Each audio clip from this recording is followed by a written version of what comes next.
हम संगठन का कार्य करें और संगठन के लिए कार्य कर रहे हैं, और उसका कारण ये है कि संगठन से ही हम हैं।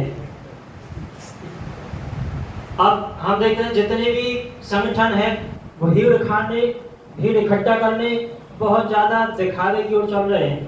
लेकिन हमारा जो संगठन है, ये ध्यान कर लें, ये संगठन का काम क्यों करें? हमारे पास वो धरोहर है वेद विज्ञान, जो तर्क के आधार से खड़ी करती है। बाकी हम देखते हैं जिनके पास कोई तर्क है, न कोई सिर है, न पैर है, न आधार है, और वो उधम मचाए चले जाते हैं, भीड़ इकट्ठा करे चले जाते हैं। और देखो, हमें इस बात पर भी अभिमान होना चाहिए कि मैं वैसे में कार्य करता हूँ, लेकिन जितनी रैलियां होती हैं आजकल, राजनीतिक रैलियों और संघों कार्यक्रम करने के लिए भी कभी कभी हमारे बेसिक के लिए एजेंडा जारी किया जाता है कि ये सब लोग यहाँ उपस्थित होंगे। और जब मैं वहाँ जाकर देखता हूँ तो पता चलता है कि वहाँ आम लोग तो बहुत कम है, हम ही भीड़ दिखा रहे हैं। तो अब जब मैं अपना संगठन देखता हूँ तो पता चलता है कि हम तो बिना किसी एजेंडे के इतनी भीड़ इकट्ठा कर रहे हैं। तो हमें इस बात का अभिमान होना चाहिए कि हमारा संगठन मजबूत है। अब यहाँ ध्यान देने की बात यह है कि हमारे जो सेवानिवृत्त हैं, क्योंकि जो बीच की पीढ़ी है, बीच की पीढ़ी मतलब है जो 20-25 साल से 60 साल तक का, वो बड़ी व्यस्तम पीढ़ी है। और वो जनरेशन है कि वो कमाने में लगी रही है। लेकिन जो सेवानिवृत्त हैं, सब कार्यों से मुक्त हो गए हैं। ये वेद में कहा जब लड़के के लड़का हो जाए घर पर रहना ना चाहिए, जब लड़के की लड़का हो जाए तो समाज में उतर जाओ। वानप्रस्थी का जीवन कभी घर और कभी मत आओ, संगठन में उतर जाओ, और वो जो अनुभव तुमने सीखा उसे बांटो, इकट्ठा करो। तो जो सेवानिवृत्त हो चुके हैं वो समाज के लिए कार्य करें।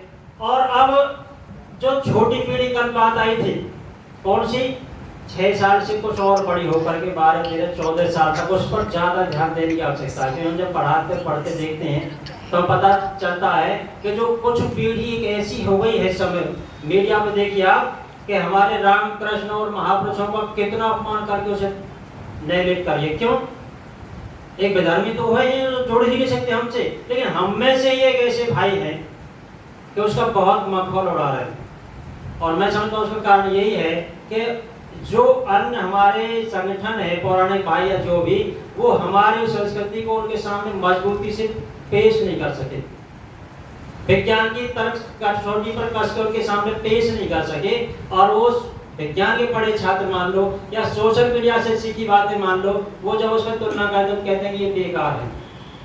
तो हमें जहाँ आवश्यकता है संगठन करने की, जो कल बात आई थी कि हमारे जो 5-6 साल से बड़े हमारे छोटे छोटे बच्चे हैं, अपने बच्चे हैं या अपने नाती पोते या पड़ोस के बच्चे हैं, उनमें ये संस्कार भरे विज्ञान की बात, जो रामकृष्ण को और अपनी संस्कृति को मूल से जोड़ती है, वो उस पर श्रद्धावान बने और आगे को पीढ़ियां बड़ा होकर के बड़ा फलदार छायादार वृक्ष बन के देश को संबल दे।